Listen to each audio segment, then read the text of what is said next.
Welcome back, everyone. The CDC is making what I would call an about-face. They are basically acknowledging that vaccines and autism could most certainly be connected. And one reason they're acknowledging this is because of a report from the McCullough Foundation, which we talked about here on this program, that basically made the connection between autism and vaccines. Well, I want to bring in now world-renowned doctor and chief scientific officer at the Wellness Company. He also has the McCullough Foundation. Dr. Peter McCullough is with us. Doc, it's good to see you. Thank you. All right, so when you saw the CDC come out and make this acknowledgement, I'll call it, it has to come from this report of yours. I know that RFK Jr. has great respect for you, and others that he's brought in has great respect for you, the foundation, the scientists working for you. Your thoughts? You know, after years of activism, many organizations involved in raising awareness about routine childhood vaccination and, its potential adverse effects, McCullough Foundation got over the finish line a comprehensive report. It was grant funded, took over a year to produce, and we published it and had a press release on October 27th, 2025. You covered it, Grant. And that day, we sent the report to HHS, CDC, Robert F. Kennedy, and sure enough, about 3 weeks later now, point by point, the CDC has capitulated on our findings. We found 29 studies that failed to find the association between combination childhood vaccines and autism, and those 29 studies were flawed. They didn't have adequate control groups of truly unvaccinated children. They never interviewed the parents or reviewed the vaccine records or examined the children. And now the CDC says those studies were not evidence-based, and we agree. The CDC has also said they are going to embark on their own investigation and report, and I've been publicly calling for that in the last 3 weeks. All right, so we talk about your report, and it seems to be it's the combination of vaccines, not one single vaccine together. Overwhelmingly, the combination of vaccines.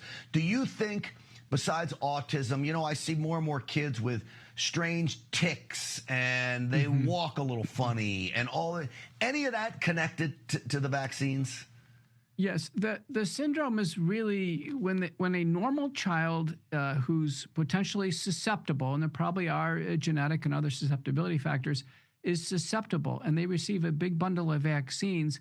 It's the combination of these products that cause inflammation in the brain, Grant, is called encephalitis.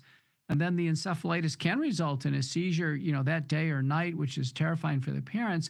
And then over the next several days, weeks, or months, a post-encephalitic picture develops, and that can be attention deficit hyperactivity disorder, autism spectrum disorder, tics, these involuntary facial motions, and then seizures or epilepsy. And so all of these are on the rise right now.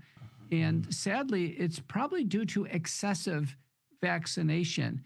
And the implications of this development are broad and far-reaching, and many parents are now asking the question, what do they do now? There are studies out there that shows that unvaccinated children, by and large, are healthier than vaccinated children, and in big numbers, correct, Doc? That's true. We outlined 12 studies now showing a healthy child born today is healthier if they take no vaccines whatsoever. I think the best guidance from the World Council for Health, a physician-led, evidence-based, and consensus-driven organization that issued guidance in 2023, they said, you know what, based on everything that's coming out, it's safer to wait on vaccines, and that's what a lot of parents are doing. What do you recommend? And, we're not vaccine zealots, anti-vaccine zealots. You and I have both acknowledged we've taken vaccines. I didn't take the COVID vaccine, and I'm not taking the flu shot anymore. But what do you say to parents that are going to, have a child? Do you say wait? The parents should have a frank discussion with their doctors, their obstetrician and pediatrician. Many parents are seeking doctors who, will respect the parents' wishes regarding what is done. I do think the safest approach right now is to wait at least till the children are out of these critical period of neurologic and immunologic development, certainly past age 4. That seems to be where a lot of the risk is. And some parents may do the vaccines in an incremental effect, or some may forego all the vaccines altogether, since the diseases of yesteryear are no longer a threat. And we have treatments. Vaccine preventable diseases are, of course, always treatable illnesses. And we can get through this together. Let's hope the CDC embarks on truly comprehensive research into the vaccine autism connection. I know there's nobody better at putting pressure on them over there than you, Dr. McCullough.